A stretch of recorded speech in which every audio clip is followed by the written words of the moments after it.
campaña, ¿no es cierto? Y siempre antes de ponerle al paciente, probar si no lo calenté mucho. Primero se queman ustedes y no al paciente. Entonces, ahí, en el caso de nódulos, veríamos esto, dos pequeñas protrusiones, como ha dicho vuestro compañero, en la unión del tercio anterior con los dos tercios posteriores. Generalmente son bilaterales simétricas. Aquí ven una foto, miren estas pequeñas cositas, nódulos, que cuando respiramos la cuerda vocal se abre y podemos ver ahí las dos lesiones. Y cuando fona, vemos que estas dos lesiones pues chocan y no permiten un perfecto cierre de la cuerda vocal. Esa es la causa de la disfonía. Entonces, viendo esta imagen, este es un nódulo de cuerdas vocales. Los nódulos de cuerdas vocales son más frecuentes en mujeres y en niños, y los pólipos generalmente, miren, son unilaterales, es más frecuente en la población masculina, pero se ven como se ve ahí en la imagen, y el resto de la cuerda no congestión, aparentemente no se ve ningún otro problema. Hay otro, ante una disfonía, bueno, ya les he dicho, algo pasa en esas cuerdas vocales y ya visualmente y con la biopsia vamos a saberlo diferenciar. Miren ustedes esta masita media vegetante, rosadita que está, y esto no suele ser tan simétrico, puede estar en una o varias cuerdas vocales, tomar, esto es el papiloma, la papilomatosis laringia, ¿no? Entonces, el papiloma, ahorita lo veremos. Miren ustedes cuán extenso puede ser, puede abarcar las dos cuerdas vocales. Miren, incluso cuando operamos el papiloma, lo ideal es tratar de, digamos, liberar, limpiar una cuerda y después de algunos días recién la otra. Porque si trabajamos y sacamos todo, aquí en la comisura anterior tenemos el riesgo de que pueda, ustedes saben, si hay dos lesiones cruentas cerca, entonces tienden a juntarse, entonces podríamos provocar una sinequia, por ejemplo, ¿no? A ver, ¿qué más? Ahí hay más papilomas. Entonces, miren, esta es una tomografía. Esta es ya un poco más abajo la tráquea, pero no nos ayuda mucho, a menos que esté muy extendido el papiloma y esté obstruyendo. En ese caso, la tomografía va a mostrar algún tipo de obstrucción. Muy bien, aquí está. Entonces, la papilomatosis es una enfermedad producida por el papiloma virus. Generalmente los más comunes son del tipo 6, 6 y 11 y atacan diversas partes del organismo. Ustedes ya hemos visto papilomas en la óvula, en la amígdala, por ejemplo. Entonces, esta enfermedad puede tener regresión automática o bueno, con tratamiento, ¿no? Bien, entonces la sintomatología importante en este caso de la laringe, como está situada en las cuerdas vocales, entonces va a ser lo primero disfonía. Y el papiloma es un tejido que va a ir creciendo progresivamente. Entonces, ¿qué quiere decir esto? ¿Y qué nos va a decir la mamá? Dice, mira, 6, 8 meses, cada vez está más ronco porque está creciendo y ahora ya tiene un poco de falta de aire cuando hace ejercicio. ¿Qué quiere decir? Que ya hay algún tipo de obstrucción mayor que ya va a producir insuficiencia respiratoria. Entonces, esa es una de las diferencias con con los nódulos. Aquí. El nódulo, ¿han visto? Son dos pequeñas cositas simétricas y el resto de la cuerda está libre. Hay un espacio glótico amplio y el nódulo pues ahí permanece, va a estar ronco, puede ser hasta muchísimo tiempo, pero no va a tener falta de aire porque hay el espacio glótico perfecto.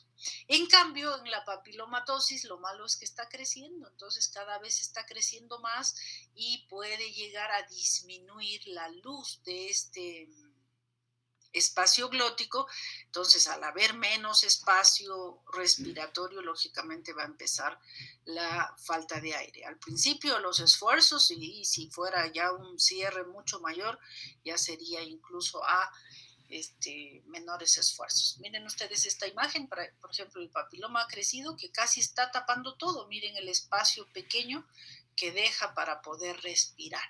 Entonces, esa es una cualidad o una diferencia, ¿no? Un nódulo va a producir disfonía, pero no tiene por qué producir falta de aire. En cambio, en el papiloma sí, porque es una cosa que está creciendo, va a ir tapando espacio respiratorio. Y otra característica también importante que la vamos a poder detectar por oír su voz, en los que tienen nódulos existe disfonía, sí, pero en la papilomatosis laringea se va tornando una voz, le llaman soplada o voz afónica, porque cada vez se va perdiendo hasta que ya casi no hay emisión de voz, ¿no? Sino como una cosa soplada. Muy bien, entonces este es el papiloma. El papilomavirus, bueno, ya lo hemos dicho, está producido por el papilomavirus humano de diversas variantes que existen. La forma de transmisión del papilomavirus es a través en los niños como de 4 o 7 años, es generalmente de transmisión directa. Vale decir, lo adquieren en el canal del parto cuando la mamá ha tenido um, condiloma acuminado, ¿no? Que es del papiloma. Entonces, lo más probable es que el niño, al salir por el canal del parto, haya adquirido el papiloma y con el tiempo, pues eso va creciendo muy poco a poco y empezando a dar manifestaciones. A ver, otro aspecto importante, que la papilomatosis laringea en los niños puede tener remisión espontánea, pero después de mucho tiempo. Los niños con papilomatosis laringea los operamos muchas veces, dependiendo, 10, 15, 20. Hemos tenido hasta 40 veces que operamos, limpiamos esas cuerdas vocales y finalmente que se cansa de crecer y desaparece. Pero si el papiloma es en los adultos y es muy recidivante, hay que tener cuidado porque puede degenerar en carcinoma. ¿Ya? Entonces, el tratamiento, como ustedes están viendo, son masitas que crecen. Entonces, como es un espacio limitado, si tapa mucho va a traer dificultad respiratoria. Entonces hay que ir pues limpiando, hay que ir sacando los papilomas para permeabilizar ese espacio glótico para que esta persona pueda respirar. ¿Ya? Muy bien, hasta ahí alguna duda, pregunta, chicos.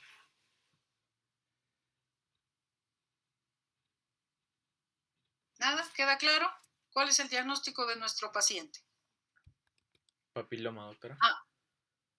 Papiloma, ¿no? Por ese detallito de que va incrementando la disfonía, va ya tornándose en dificultad respiratoria y su voz más apagada que va haciéndose afónica, eso a través de la anamnesis nos hace pensar en un papiloma.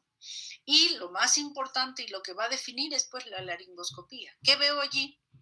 Si son nódulos de cuerdas vocales, que también es muy buena sospecha, muy bien el diagnóstico diferencial, ¿qué va a pasar en esos casos? Básicamente, eso es por esfuerzo vocal y mal uso de la voz. Entonces, en los niños, muy típico de los niños gritones, ¿no? De los niños muy habladores. Y en los adultos, a veces por la profesión, abogados, profesores, gente que tiene que hablar mucho y lo hace de una forma inadecuada. Por ejemplo, Pavarotti ese jamás ha tenido ni va a tener pólipos porque él sabe usar sus cuerdas vocales, ¿no? En cambio, bueno, como digo, cantantes, abogados, profesores, el boletero, que gritan mucho y generalmente no saben usar adecuadamente su aparato fonador, en ellos se desarrolla el nódulo. le hago la comparación, como que usáramos zapatos ajustados, ¿no? Entonces, ¿qué pasa? Los dedos ahí se doblan, sufren mucho y empieza primero un enrojecimiento, después una zona queratinizada y después se vuelve una costra dura, ¿no es cierto? Esos serían los callos. ¿Y cómo lo remedio? En el caso de los zapatos de los pies, pues usar un zapato más grande que no ajuste, ¿no es cierto? En el caso, y los nódulos tienen una fisiopatología parecida, es el mal uso, es el choque permanente y con fuerza de esas cuerdas vocales. Entonces, cuando están en ese proceso de esbozo, en ese proceso de formarse ese nódulo de cuerdas vocales, ayuda mucho el tratamiento foniátrico que ha mencionado vuestro compañero.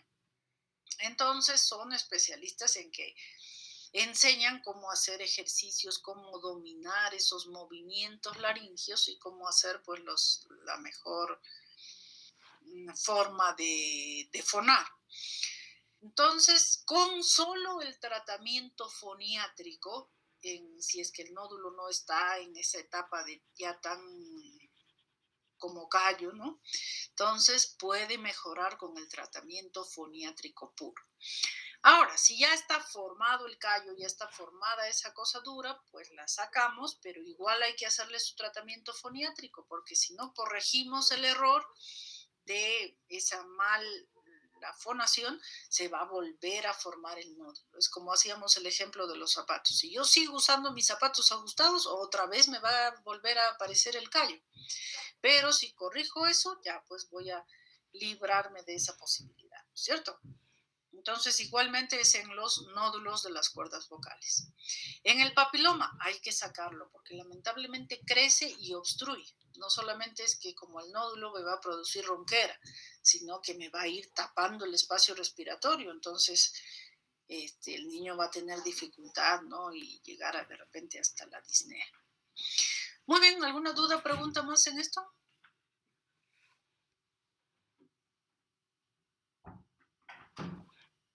Chicos, ¿están ahí? Por cierto, bueno, veremos más detalle de que hay también algunos tratamientos experimentales, más que experimentales, que se intentan con sidovir, con aciclovir, con retrosiman, etcétera, para los papilomas, ¿no? Pero no han demostrado una eficacia. Lo más importante es la limpieza quirúrgica cada vez que crezcan los papilomas. Muy bien. A ver, chicos, ¿están ahí o no? Sí, doctora. Sí, doctora. Muy bien. A ver, Nila, ¿qué habíamos dicho de la historia clínica? O mejor dicho, ¿cuáles son los signos y síntomas más frecuentes a nivel de patología de oído? En oído, doctora. Otalgia es el dolor. Sería otorrea, la secreción a nivel del oído, doctora. Podría ser la perforación del tímpano también, doctora. Ya. Bueno, muy bien. Y otro de los signos muy frecuentes es la hipoacusia. ¿Ya? Entonces, ya saben que la historia clínica es pues un documento en el que debemos registrar datos relevantes que tienen valor médico, científico, legal, etc. Las partes de la historia clínica son la anamnesis, que es el interrogatorio, el examen físico, hacer un resumen semiológico, diagnóstico, tratamiento y la evolución del paciente es importante, ¿no? Entonces, en el anamnesis ya sabemos que deben existir datos personales para identificar la historia y siempre edad, sexo, ocupación, que son también datos relevantes que pueden contribuir en nuestro diagnóstico.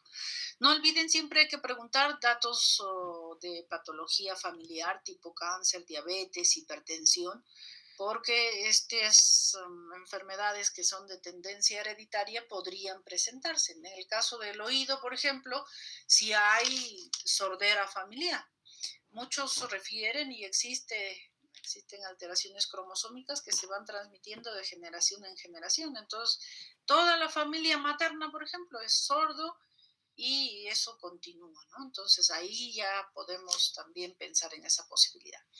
Los antecedentes personales, alergias, enfermedades crónicas, enfermedades anteriores, por ejemplo, paperas para la hipoacusia, la rubiola, ahora el COVID ha causado muchas sorderas súbitas, entonces también es una alternativa. Y lógicamente el motivo del que lo lleva al paciente a la consulta, ¿no? La enfermedad actual, el motivo de consulta. Entonces, todos estos datos nos orientan a algo. Si es en niños, generalmente podemos pensar en otitis, cuerpo extraño, en los adultos autoesclerosis, lesiones traumáticas, en los ancianos, pues neoplasias. Entonces, el sexo también es importante porque dependiendo de eso hay enfermedades que son más o menos frecuentes. Por ejemplo, la autoesclerosis es más común en las mujeres.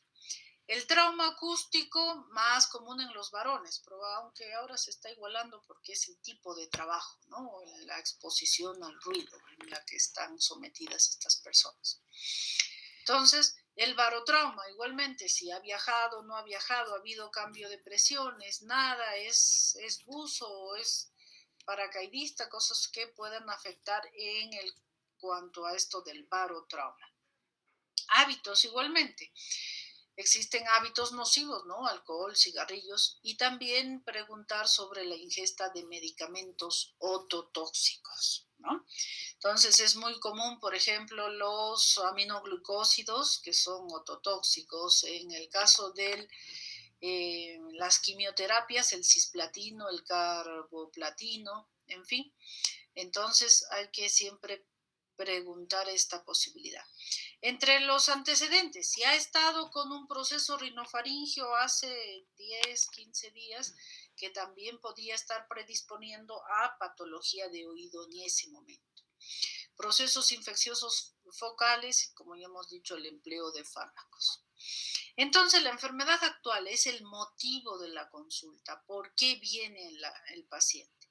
Es importante dejarlo describir al paciente con sus propias palabras qué cosa es lo que siente, para usted después traducir a terminología médica, pero incluso anotar lo que el paciente dice suele ser útil. Y como ya hemos dicho, que en la anamnesis hay que saber definir qué cosa es lo que el paciente tiene. Entonces, a veces repreguntar, como en nuestra clase inicial creo que hemos visto el videíto ese de la anamnesis de mareos, que para la paciente era una otra cosa y pues médicamente puede ser otra cosa. Bien, entonces en cuanto hagamos el relato de la enfermedad actual, siempre debe ser cronológico ordenado. A ver, por ejemplo, en la hipoacusia súbita, no es lo mismo que nos diga, pues a veces se me abre y se me cierra el oído todos los días, pero hoy día se cerró completo. O que el paciente diga, primero me empezó unos ruidos intensos, a las horas me puse sordo y a las horas más o al día siguiente empecé con mareos. Entonces, esta cronología nos relata muy bien, por ejemplo, en el caso que estamos describiendo ahorita, la hipoacusia súbita idiopática. Entonces, ¿cuándo? ¿Qué fue primero? ¿Cómo evolucionó? Si le hicieron ya algunos exámenes o procedimientos o algo para también saber qué pasó, ¿no? Es común, por ejemplo, que el paciente diga, no sé, hace 4 días me dieron una cachetada y como me sentí sordo me eché orines, leche, gotitas, cosas que la gente se usa. Y ahora peor, me está saliendo pus del oído. Entonces, saber ese relato cronológico ordenado es importante. En cuanto a los signos y síntomas más comunes que se presentan en patología del oído, es la otalgia y la otodinia. Vamos a ver enseguida cuál es la diferencia y saberla diferenciar es muy importante. Vuestra compañera igual ha mencionado Otro signo importante, la otorrea, el prurito del oído, la hipoacusia, los acúfenos, vértigos, nistagmos, parálisis del nervio facial suelen ser los frecuentes. En cuanto a la diferencia de otalgia y otodinia, otalgia, oto, oído, algia, dolor, ¿no? Igual, dinia, ¿no? Como también es dolor. Ahora, ¿cómo se usa? Generalmente la describen como otalgia primaria u otodinia. Esto es típico de patología propia del oído. Entonces, si me refiero o ustedes me ponen otodinia, quiere decir que han demostrado que la patología está en el oído, que el dolor se produce a nivel de las estructuras del oído. En cambio, en la otalgia secundaria o referida, es que el oído está sano.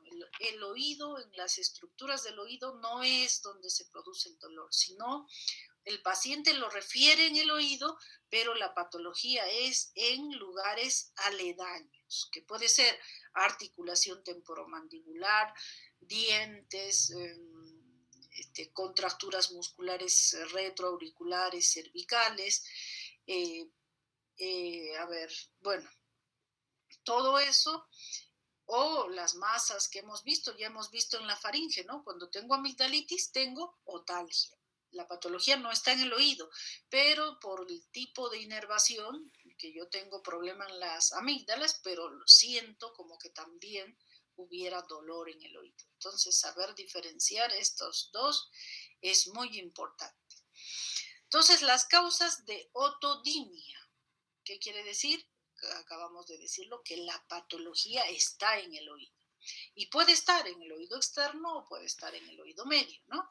Entonces, las causas pueden ser, pues, pericondritis, otitis externas de diversos tipos, herpes zóster, un tapón impactado que le han hinchado o lo han movilizado que podría causar otodinia. A nivel del oído medio, lo más común, las famosas otitis medias agudas, meningitis, barotrauma, traumatismos o cuerpos extraños, ¿no? Entonces, hay que saberlo diferenciar, reitero, con las otalgias. Otalgia, el dolor no está en el oído, sino el dolor es referido, o sea, está en otra parte. Puede ser articulación temporomandibular, que se busca así, ya lo hemos visto en nuestro examen físico, palparse la articulación o al paciente, perdón, palparle, pedirle que abra y cierre la boca para ver los movimientos y en esos movimientos nos va a referir si tiene o no dolor cuando hacemos este tipo de examen.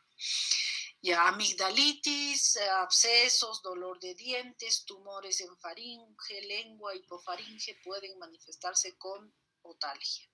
Neuralgias, neuralgia del quinto, del noveno, del décimo, del nervio de Arnold, parálisis faciales idiopáticas también suelen presentarse con dolor de oído. Las parotiditis, ¿no? La patología está en la parótida, pero el paciente siente dolor a nivel del oído.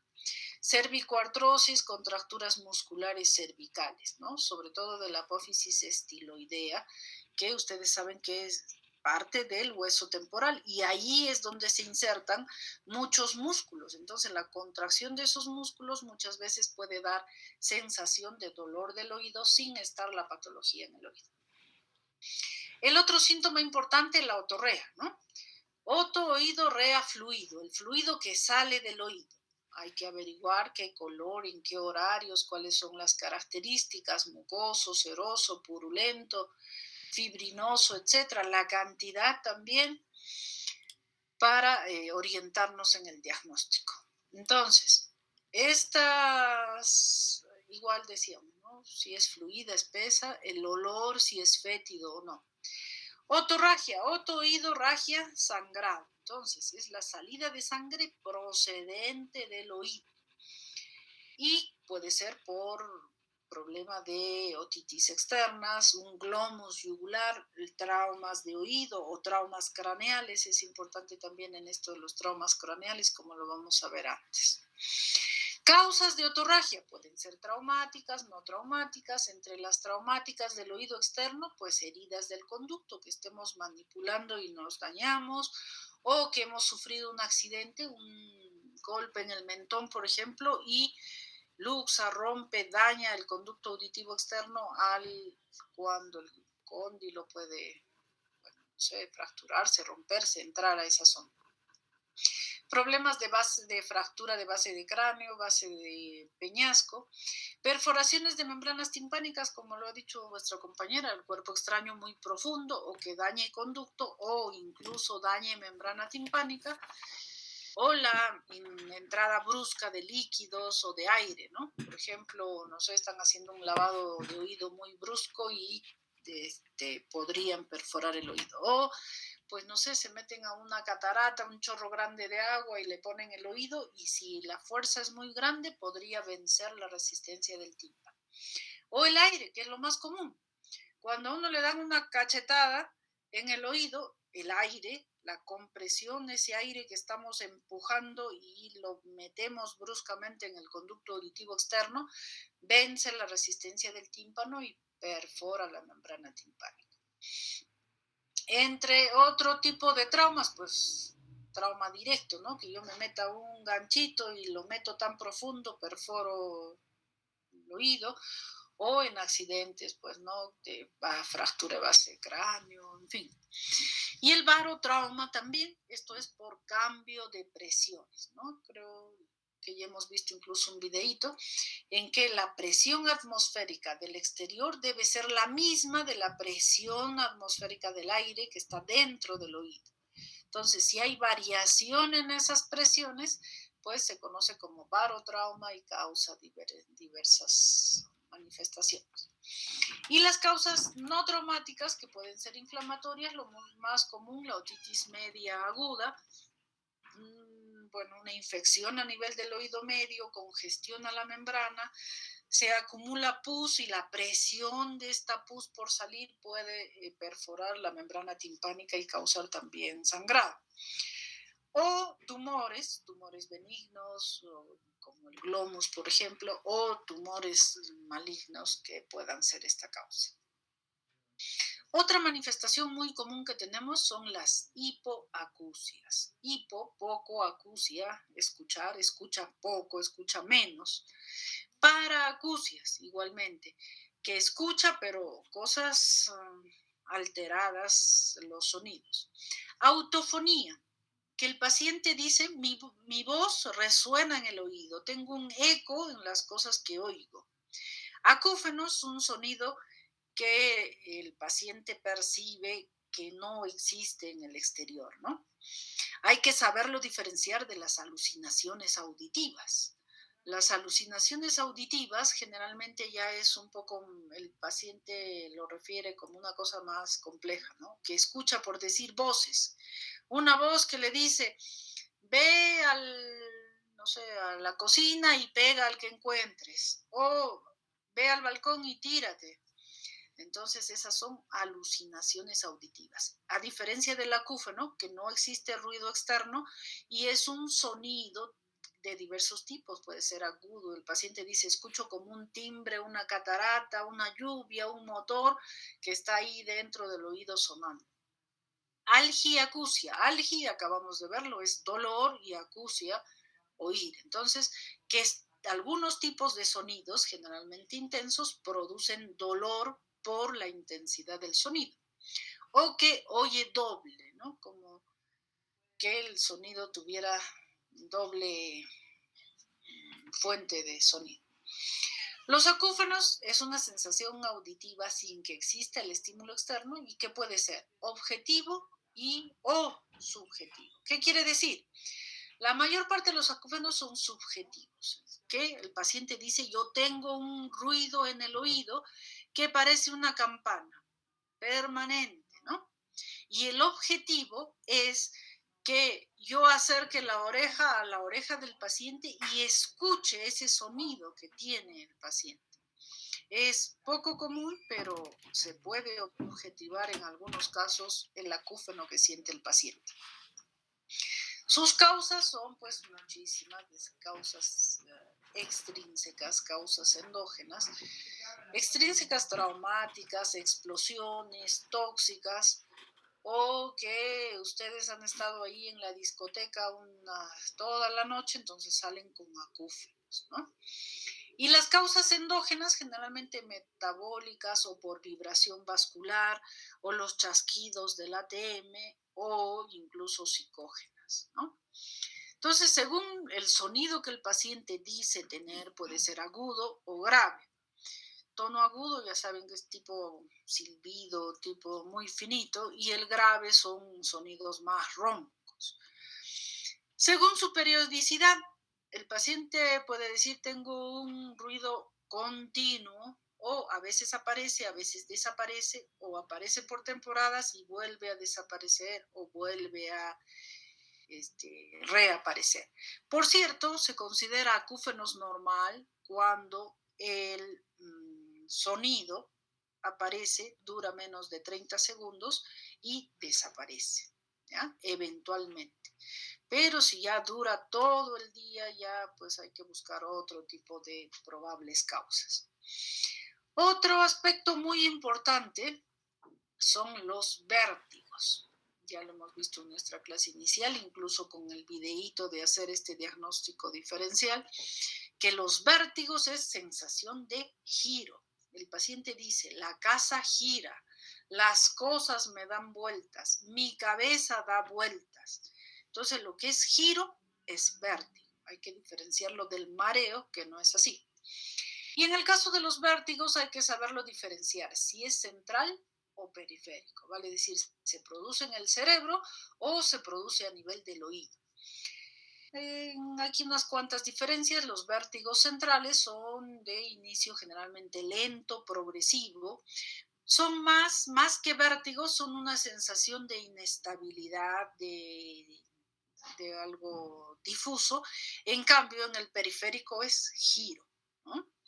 Su duración en el central puede ser variable, en el periférico corta. Su evolución en el central generalmente es progresivo, aparece y cada vez va aumentando poco a poco. En cambio, en el periférico da vueltas la casa unos minutos o segundos, luego el paciente se siente bien y puede repetirse en otro momento.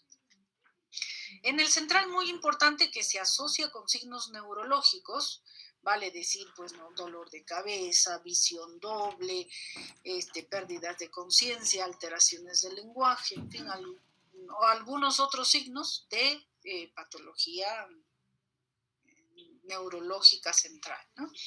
En cambio, en el periférico básicamente son signos otológicos. Puede ser acúfenos o hipoacusia o nada, simplemente vértigos en relación a los movimientos cervicales. En la patología central, el nistagmo, que es esos movimientos rápidos del ojo, lo característico, y hay que sospecharlo si es que viéramos el nistagmo en posición vertical. En cambio, en el periférico generalmente es horizonto rotatorio.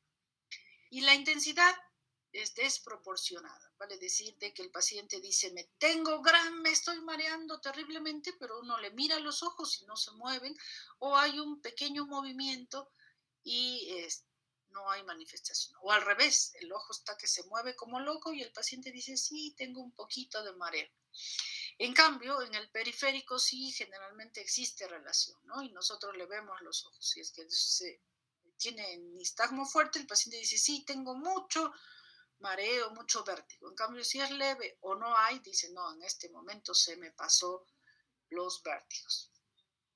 Entonces, en cuanto al examen físico, muy importante siempre, ya saben, hay que hacer el examen físico general y empieza desde que el paciente entra. Cómo entra, camina, no camina, qué postura tiene, gordo, etcétera, cómo habla, en fin, oír su tipo de voz, ver si viene solo, acompañado. Hay gente que viene, por ejemplo, con actitud agresiva y otros demasiado amicales, en fin, ver todo eso. Y ya propiamente el examen del oído, pues ya saben ustedes, las partes son inspección, palpación, percusión y auscultación, ¿no es cierto? Entonces, en la inspección ver, tenemos en el oído tres partes, oído externo, oído medio, oído interno, ¿no? Ahora, lo que está más visible para la inspección, pues es el oído externo. Entonces, en los pabellones, buscar simetría, tamaño, forma, implantación, color, aspecto, si es que hay lesiones distintas a lo normal, en el pabellón, en la concha y el conducto auditivo externo, que es parte del oído externo.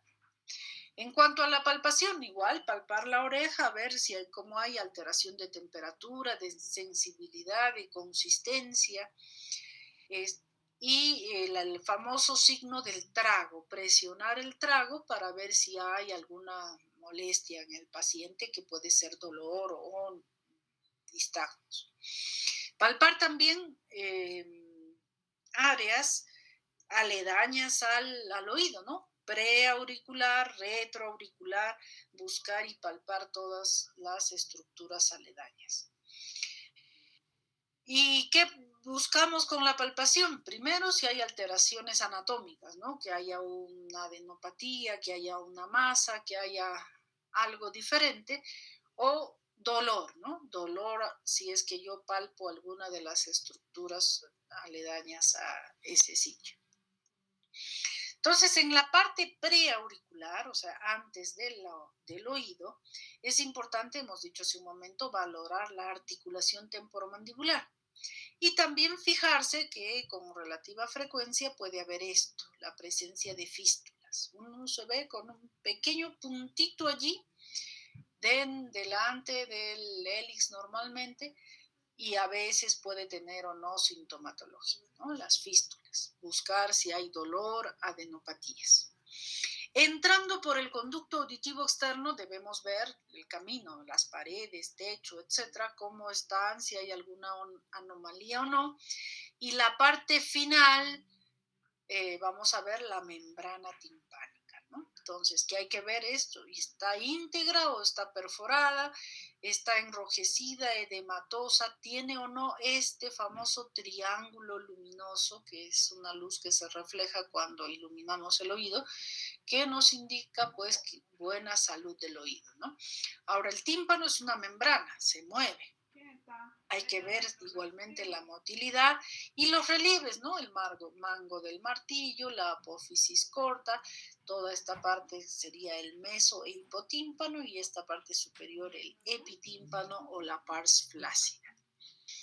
Muy bien, entonces también otro signo que podemos encontrar son las parálisis faciales. ¿Por qué? Porque saben que por el conducto auditivo interno salen el séptimo par junto con el octavo par. Entonces, el séptimo par tiene que ver con los movimientos de la cara.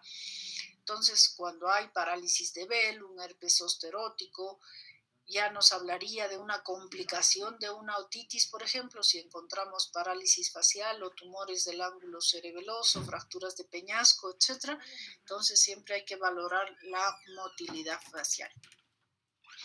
¿Cómo hacemos el examen del oído? La parte externa con, visión directa. El conducto auditivo externo generalmente nos ayudamos del otoscopio, aunque se puede ver directamente, pero el otoscopio tiene la ventaja de que tiene una lupa aquí en esta parte, entonces vamos a ver las estructuras ligeramente magnificadas, fuera de que tiene una fuente de luz que va a iluminar el conducto auditivo externo y la membrana timpánica.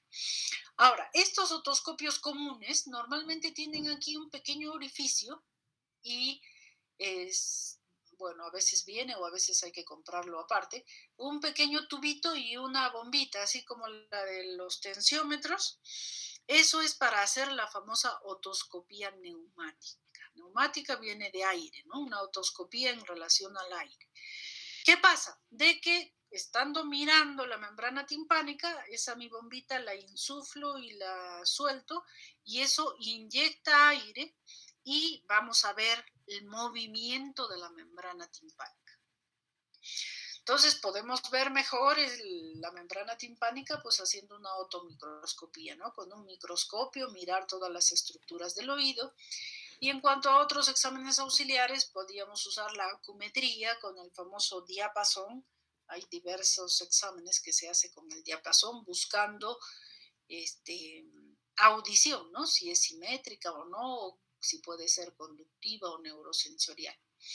Podemos usar para medir la audición la propia voz, ¿no? De hablarle en voz cuchicheada, si escucha, no escucha, etcétera. Y también la voz, hemos estado hablando todos estos días que la voz nos indica diversos lugares donde puede haber obstrucción. Y en el caso de los hipoacúsicos profundos de larga data, por ejemplo, también tienen una característica de su voz, en que no tienen los altibajos o la entonación que solemos darle cuando hablamos, sino la voz del hipoacúsico crónico es una voz monótona. Es una voz así que va en un solo tono, apagada, no tiene oscilaciones. Entonces, oír ese tipo de voz también ya nos está hablando de que probablemente este paciente sea hipoacúsico.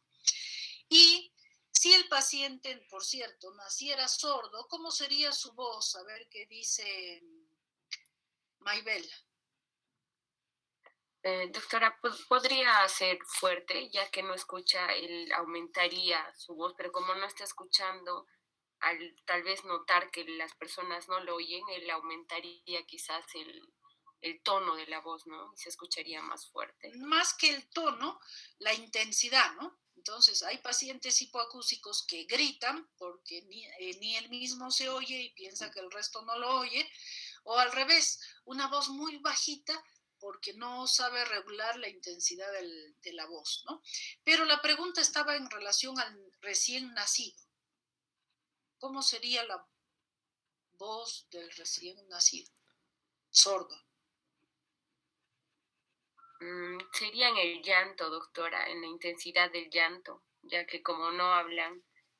Ya, a ver, ¿quién tiene otra opinión? Doctora, si el paciente nace sordo, no hay forma de que aprenda a hablar, no. Perfecto, perfecto. Entonces, existe una cualidad muy importante que la audición, más que la audición, la voz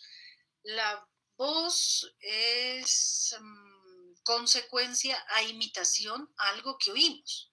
Si yo oigo hablar en inglés y nazco en un sitio allí, pues aprendo a hablar inglés, ¿no? Si yo nazco, bueno, no sé, en la China, aprendo chino, porque es una imitación de lo que oigo. Pero si no oigo, no tengo nada que imitar. Entonces no hablan. Esos son los famosos sordomudos.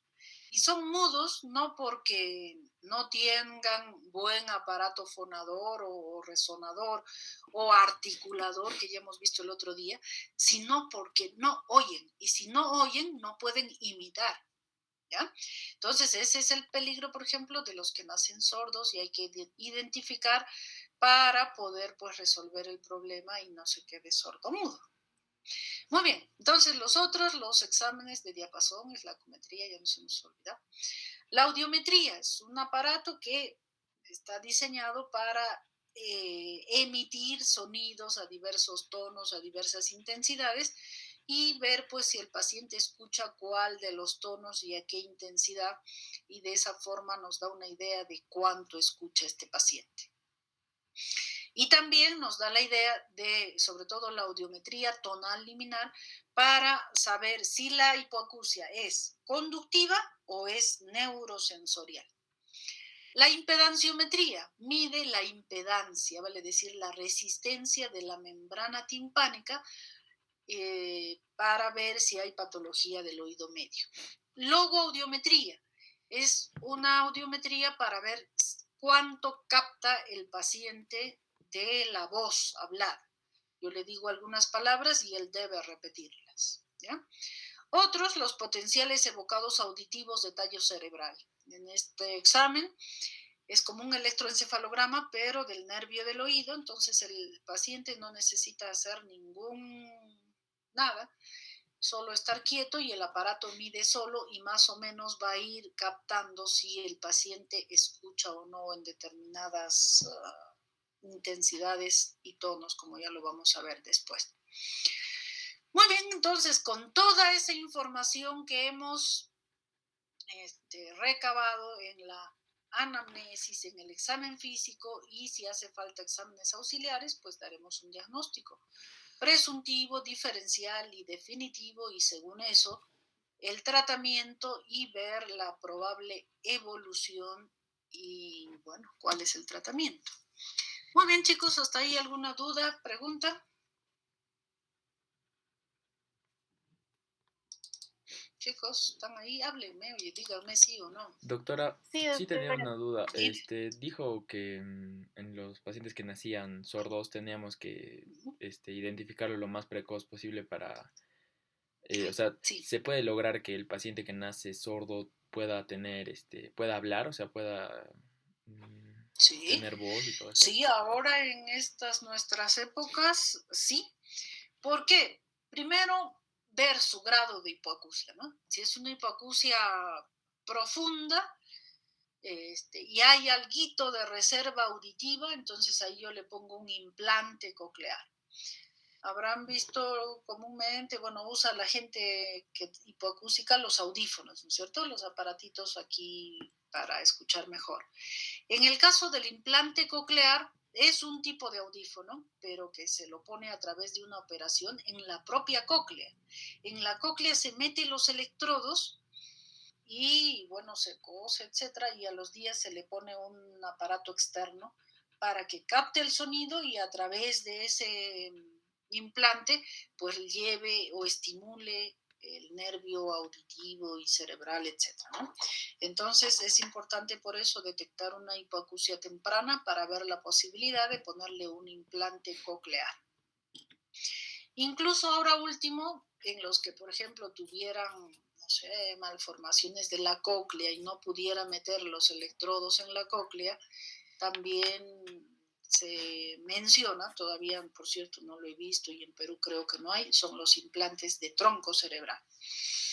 Pero el implante coclear sí ya está muy difundido y se pone muy frecuentemente. Muy bien, ¿alguna duda, pregunta? Sí, doctora, y en un niño, o sea, un recién nacido, ¿de qué forma sí exactamente podríamos sospechar de que tiene hipoacusia? O sea, como nosotros. A ver, muy bien. Tú mismo dime, a ver, ¿qué, cómo sospecharías? ¿Qué se te ocurre? A ver, o alguien por ahí de tus compañeros. ¿Qué se les ocurre? ¿Cómo lo detectan? Yo pienso que no lloraría. No, puede llorar, lloran de hambre, lloran de dolor, lloran de incomodidad. Muy bien, Keops, ¿qué dice? Doctora, tal vez el niño no se asusta a los ruidos fuertes, ¿no? De ahí se supone que debe empezar a hablar, pues no hay cambios. No sé, eso es lo que Perfecto. se me ocurre. Muy bien, ¿qué dice Teo? Doctora, también viendo el nivel de atención del niño, ¿no? Porque siempre reaccionan ante el estímulo verbal de los padres y todas esas cosas. Muy bien, entonces la forma de más o menos sospechar, y ocurre y los padres sospechan, es eso, pues no, el niño está dormido o haciendo algo y de pronto se caen las ollas ahí tras suyo y el niño no reacciona. Todos sí saltamos y volteamos hacia el lugar donde ha sido el sonido, pero el niño no. Entonces ahí es una sospecha. Otra igual, que él está jugando con su sonajita, yo le hago sonar la sonaja por aquí y el niño no voltea. Otro aspecto de que igual ya tiene un año y medio, normalmente a esa edad ya los niños deben emitir sílabas, ya deben decir mamá, papá, teta, en fin, y no dice, no emite palabra. Entonces es otro indicio de que no está escuchando. Y a veces ya escucha quizás un poquito más, puede hasta aprender a hablar y quien se da cuenta es la profesora. Yo le hablo, le pregunto, me responde otra cosa o no presta atención a las clases o toman datos equivocados, en fin, entonces también muchas veces ahí en la escuela la profesora es la que se da cuenta, a este le pasa algo porque no me escucha, ¿no? Entonces son formas de sospechar de hipoacusia. Muy bien, ¿responde a tu pregunta o queda alguna duda? Sí, doctora, muchas gracias. ¿Se ve mi pantalla? A ver, Sí, doctora. Sí, doctora. a ver, vamos a ver. Creo que esto está repetido, ¿no? Los signos y síntomas más frecuentes. Otra cosa que tenemos son el prurito del oído, ¿no? Que puede ser por alteraciones de la piel. Recuerden que la piel del oído externo es exactamente la misma de la piel común. Entonces está sujeta a cualquier enfermedad de la piel, pues eczema, psoriasis, dermatitis, etcétera, micosis, ¿no? Y saberlo diferenciar de las otodinias, que ya hemos dicho, ¿no? Y hemos visto causas muy importantes, diferenciarla de la otalgia. Las hipoacusias tienen diferentes grados, puede ser una hipoacusia leve, moderada, severa, profunda, y cuando no oye nada, pues cofosis o anacusia.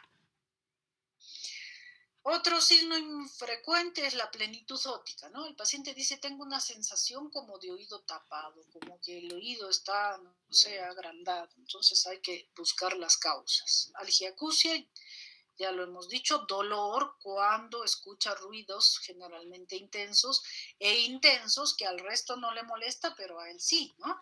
Entonces quiere decir que no es tan intenso, porque a cualquiera de nosotros que nos pongan más de 120 decibeles nos causa dolor, pero en estos pacientes un ruido más moderado le puede causar dolor. Bien, entonces el prurito del oído, saberlo diagnosticar generalmente por patología de la piel, del conducto auditivo. Esto ya lo hemos visto. Otro aspecto importante, que la inervación de la membrana timpánica está dada por el nervio de Jacobson, rama del 9, y igualmente la trompa de Eustaquio. La parte del techo del conducto auditivo externo está inervada por el nervio de Arnold, que es rama del 10.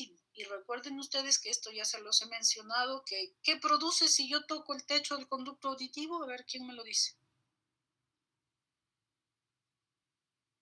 Ya hemos visto esa clase. Tos. ¿Ya? Porque al estimular este nervio de Arnold, que es rama del vago, produce tos.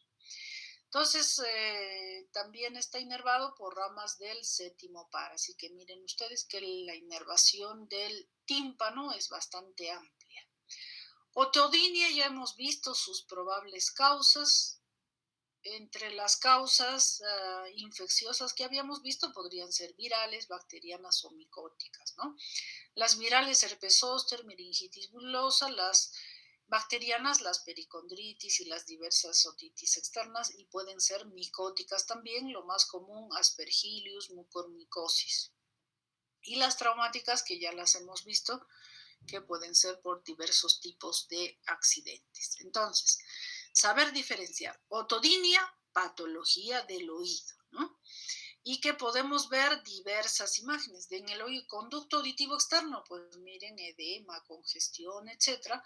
O la membrana timpánica, miren esta membrana timpánica protruida, está empujando algo de adentro hacia afuera, lo está empujando. Está congestivo, este oído debe estar doliendo muchísimo. Entonces, o congestión pura, o bueno, podemos encontrar diversas imágenes. La otalgia, ya hemos dicho que el dolor se produce fuera del oído, pero el paciente refiere el dolor y pueden ser también por muchas causas. A ver, ¿qué más? En la palpación buscar, ¿no? Si hay nódulos, hay dolor, hay cómo está la temperatura, en fin. Y cuando hay sensación del oído tapado, generalmente nos sugiere alteraciones en la permeabilidad de la trompa de Eustaquio, ¿no? Y una forma de abrir la trompa de Eustaquio es haciendo maniobras de Valsalva, vale decir esto como está haciendo el señor, ¿no? Taparse la nariz, tomar aire y como pujando, como que entre aire hacia la trompa de Eustaquio o al oído. O la maniobra de Toimde, ¿no? Que consiste en igual tapar la nariz y deglutir. Cuando nosotros deglutimos, se mueven los músculos periestafilinos y son los que abren la trompa de Eustaquio para permitir la entrada del aire al oído. La otorrea, que ya hemos mencionado, puede producirse, hemos dicho, oto, oído, rea, fluido. Es el fluido que sale del oído y puede salir del conducto auditivo externo o de la caja del oído medio. Entonces es un flujo de diversas características, puede ser líquido, mucoso, purulento, en fin, y puede deberse a procesos bacterianos o a procesos micóticos. Entonces, sus características de cada uno de ellos varía, por supuesto, y el tratamiento también, ¿no es cierto? A ver, causas de otorragia también ya las hemos mencionado hace un momentito, y es salida de sangre del oído. Igualmente, puede ser del oído externo. Si yo me he metido un hisopito, un ganchito lastimado allí, puede ser del oído externo. O del oído medio, si es que me he perforado el tímpano o hay infección o algo que podría producir otorragia. Y otro que puede producirse por fractura de las estructuras del oído en traumas intensos, ¿no? Por eso es que es relativamente frecuente en los traumas craneales la otorragia. Y saberlo diferenciar también de la otorraquia. Raquia viene de líquido cefalorraquídeo. En algunos traumas intensos o tumores, etcétera, puede ocasionarse una fístula entre el conducto, entre el oído, puede ser medio, con la base del cráneo y salir líquido, que sería líquido cefalorraquídeo. De los acúfenos hemos mencionado también algunas causas, los veremos después, pero hay que saberlo diferenciar de qué se trata.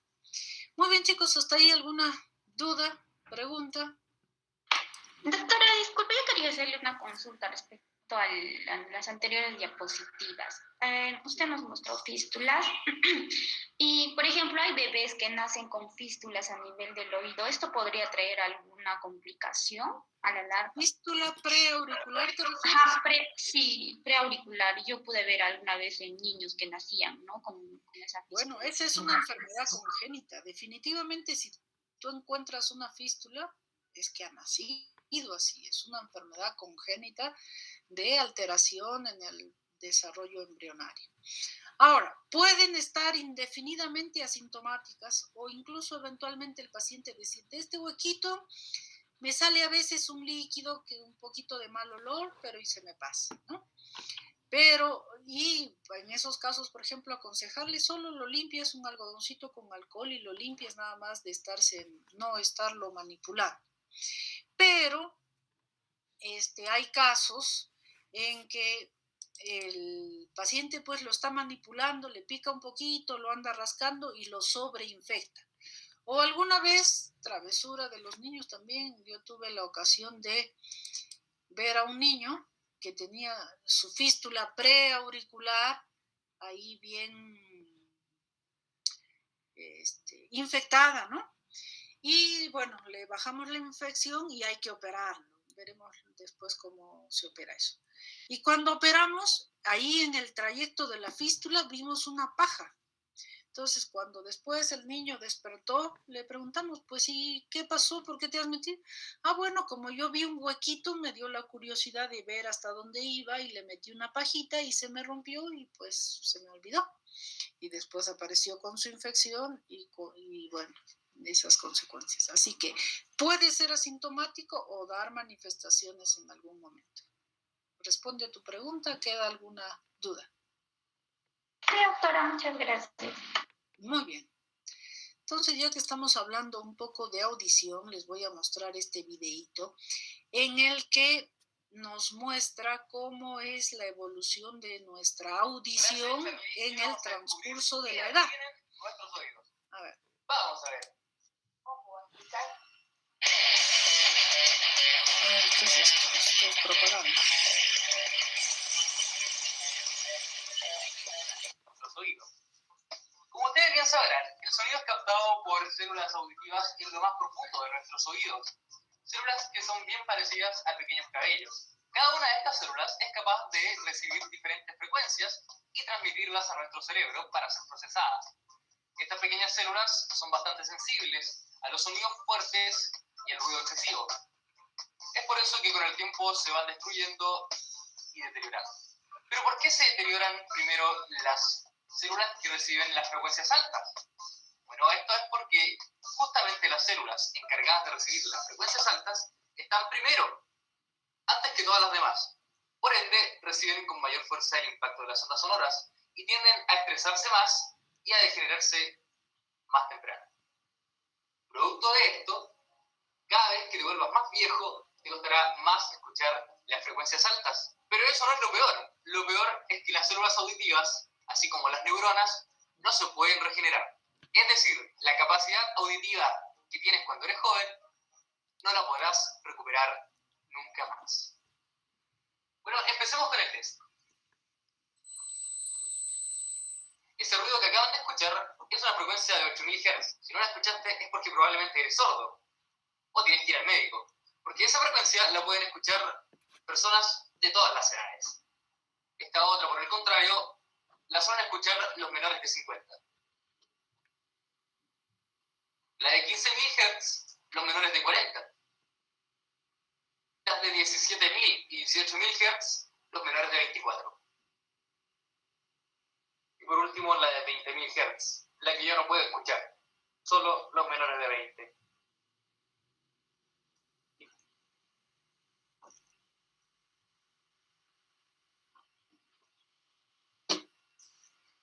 Bueno, ¿y de qué sirve aprender todo lo que aprendimos hoy? Para nada, excepto quizás para usarlo de ringtone. Bueno, muy bien. A ver, ¿hasta qué grado han escuchado? A ver, ¿qué dice David? ¿Hasta qué intensidad ha escuchado? ¿Ha escuchado los 12.000? ¿15? Es solo los dos primeros, doctor. ¿De cuánto? ¿De cuánto? ¿Hasta 12.000? Hasta 12.000. 15.000 ya no, entonces ya estás un poco viejo. Y a ver, ¿qué dice Roy Litt? ¿Hasta cuánto ha escuchado? Nada, ni siquiera nos escucha, no está en clase. A ver, ya. Muy bien. A ver, haciendo un poco de correlación con lo que acabamos de ver, vamos a ver este otro videito. Los autos y el murmullo de la gente colapsan sus oídos. Usa audífonos hace 5 años, pero no logra acostumbrarse. Cuando no aguanta más, se los saca y los guarda en el bolsillo. Prefiere el silencio, desde el ruido caótico de la ciudad. Molestias que también comparte Gabriela, pero en su caso cuando quiere mantener una conversación y hay muchas personas. Así todo hace un esfuerzo. Ambos son parte de los más de 600.000 adultos de más de 60 años que tienen problemas auditivos en nuestro país. Hay momentos que como que quiere descansar, porque de repente hay altos y bajos. Cuando hay una reunión social, o no solo social, familiar, que hay mucha bulla, tampoco usted sencillamente no capta nada, porque le conversan por aquí, conversan por allá, y no queda colgar. Nelly vivía exactamente lo mismo, pero no fue capaz de soportarlo. Tomó una decisión radical. Para ella fue imposible usar un aparato en sus oídos. Prefirió escuchar más bajo de por vida antes de tener audífonos. Asegura que lo usó no más de 6 veces y no quiso verlos más. Los puso en una caja y de tan guardados, los perdió. Un ruido sordo, ¿ah? Porque parece que toda la locomoción se fundía en una cosa sola, ¿te fijas?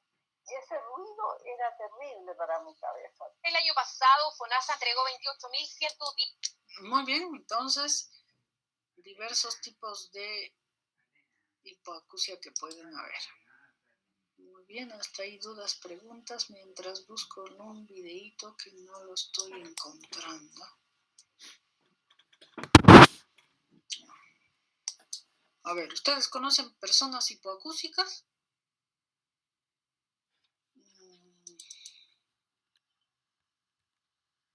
Doctora, si solo escuché la primera tengo hipoacusia. ¿Perdón? Si solo escuché la primera tengo hipoacusia. Bueno, puede haber un... Mira, el audiograma mide entre los 150 decibeles y los 8.000. Así que si no escuchaste los 12.000, a menos que sea un audiómetro de gran capacidad, ni siquiera lo vamos a poder evaluar. Pero estaría dentro de lo normal mal porque, bueno, no se miden ya esas, ¿no? Porque ya los muy jóvenes nomás suelen oír. Pero no te preocupes, no estás sordo ni necesitas hacerte nada malo. ¿Quién escuchó hasta más? A ver, ¿quién ha escuchado 15, 18, 20? Yo también solo escuché la primera, doctora. Ni siquiera el de menos de 40, menos de 50. Solo el primero. Menos de 40. No, o sea, decía que este era para menores de 30, 40 años y ese tampoco lo pude escuchar. O sea, solo el primero, el primerito. Bueno. Entonces, ¿qué eres? ¿Muy discotequero? No. No, ¿Qué la verdad ops, no. doctora? ¿Vas mucho? ¿Qué? ¿Qué ops es el discotequero? ¿Y qué tal? ¿Hasta cuánto has escuchado Keops? No, doctora, la verdad yo no salgo de mi casa. Pero solo No he escuchado escuchan la mi primera. voz. Bueno, se dice que cuando nacemos, a ver, ¿dónde está esto? Que cuando nacemos escuchamos desde 100 decibeles hasta los 20.000. Y con el paso del tiempo, como lo ha dicho ese muchacho del video, vamos perdiendo la capacidad, ¿no? Pero la que se mantiene más es pues hasta los 8.000, por eso es que él empezó en 8.000 hercios. Y el audiómetro comúnmente también marca hasta los 8.000. Pero bueno, se considera pues que está dentro de los límites normales. Links de bus. Acá está, estos creo que son los que estaba yo buscando. Muy bien, entonces vamos a ver algunos videitos más que nos van a ilustrar sobre lo que vamos a ver esta semana. Por cierto, chicos, supongo están avanzando con vuestro videíto del examen físico, ¿no es cierto? Que eso me lo tienen que entregar el día. Me lo tienen que entregar pues el día jueves y el día viernes lo vamos a revisar todos juntos.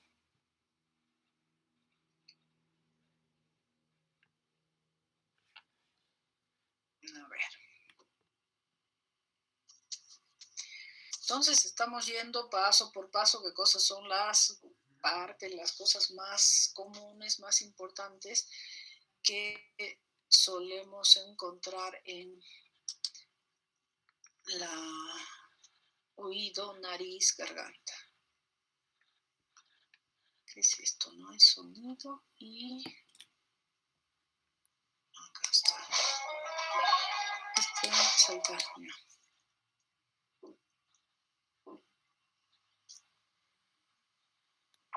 El funcionamiento del oído ¿Se oye? está relacionado con el trabajo Sí, doctora. interno del sistema auditivo.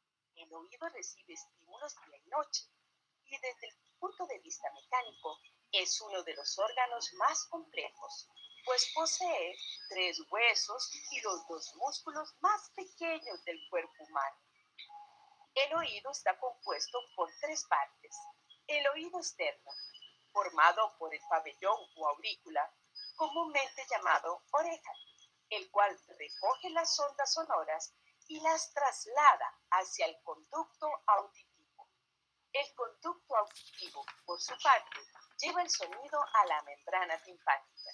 Además, el oído externo contiene glándulas que producen cerumen para lubricar el oído y está cubierto de pequeños pelos que actúan como protectores. El oído medio está formado por la membrana timpánica, la cadena de huesos y la trompa de Eustaquio. Esta última zona es también llamada caja timpánica y equilibra la presión de aire en el oído medio.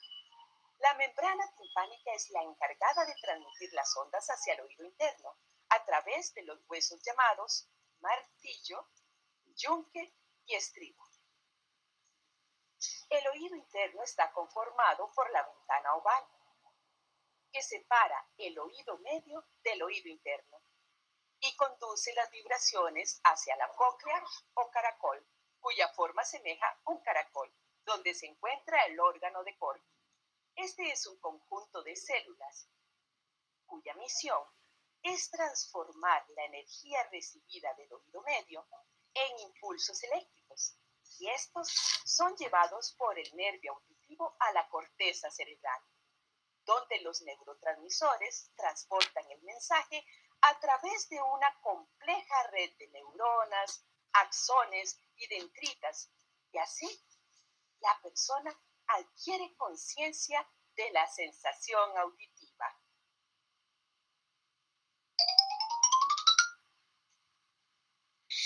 Muy bien, entonces ahí un pequeño recuerdo anatómico de cómo es el oído y su función, pero aquí vamos a ver mejor cómo se desarrolla el proceso de la audición.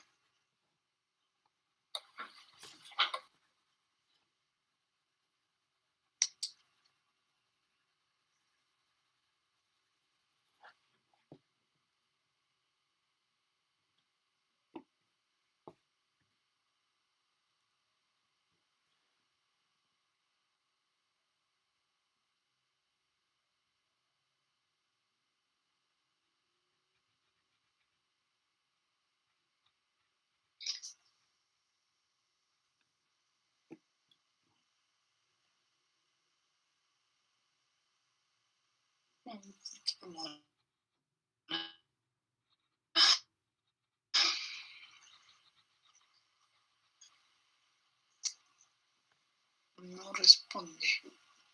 ¿Qué pasa? A ver, podemos hacer otra cosa.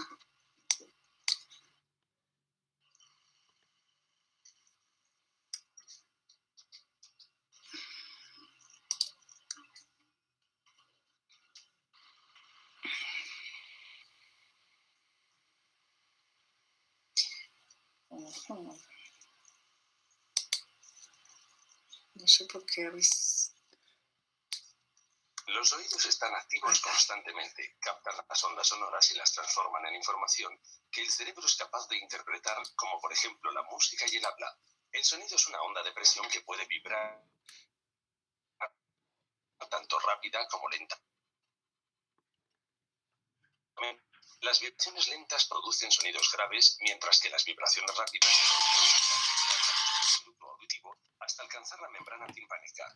Cuando la membrana timpánica comienza a vibrar, pone en movimiento la cadena auricular del oído medio.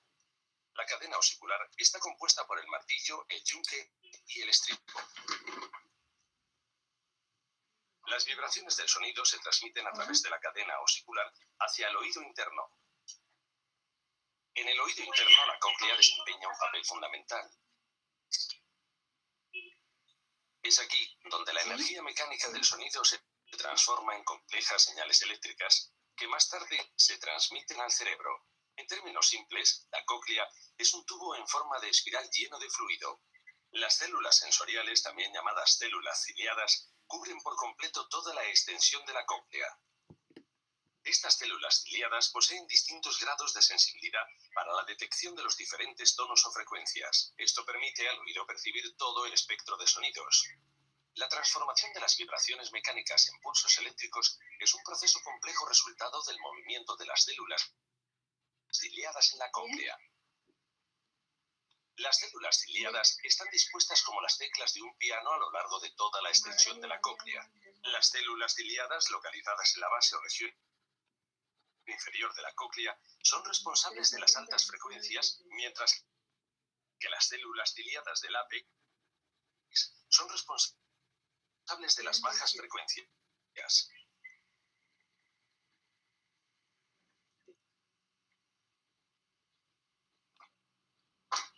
Cuando el fluido de la cóclea se pone en movimiento, provoca a su vez el movimiento de las finas estructuras de la superficie de las células ciliadas.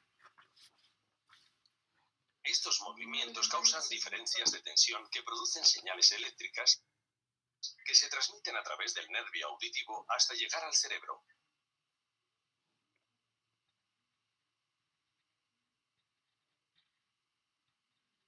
El córtex auditivo cerebral interpreta esta información como sonido, por ejemplo, como música o como habla.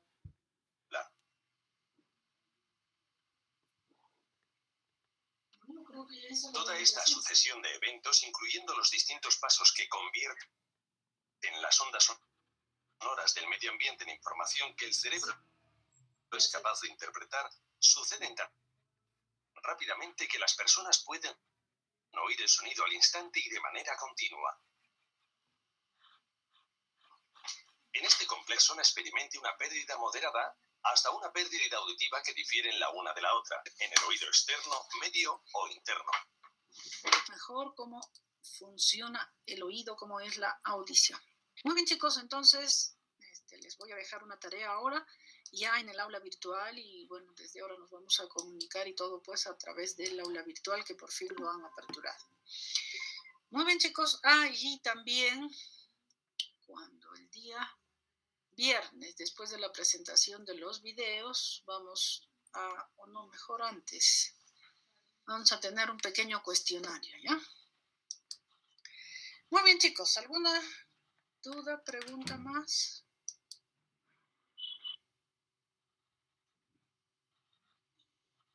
Bueno, si no hay dudas... ¿Pero el cuestionario va a estar en el aula virtual? Sí, ahora que ya nos han aperturado, ya todo lo vamos a hacer a través del aula virtual. Y otro. ¿Ya? Muy bien, chicos, hasta mañana entonces. Hasta mañana, doctora. Hasta mañana, doctora. Muchas gracias. Mañana, doctora. Hasta mañana, doctora. Hasta mañana.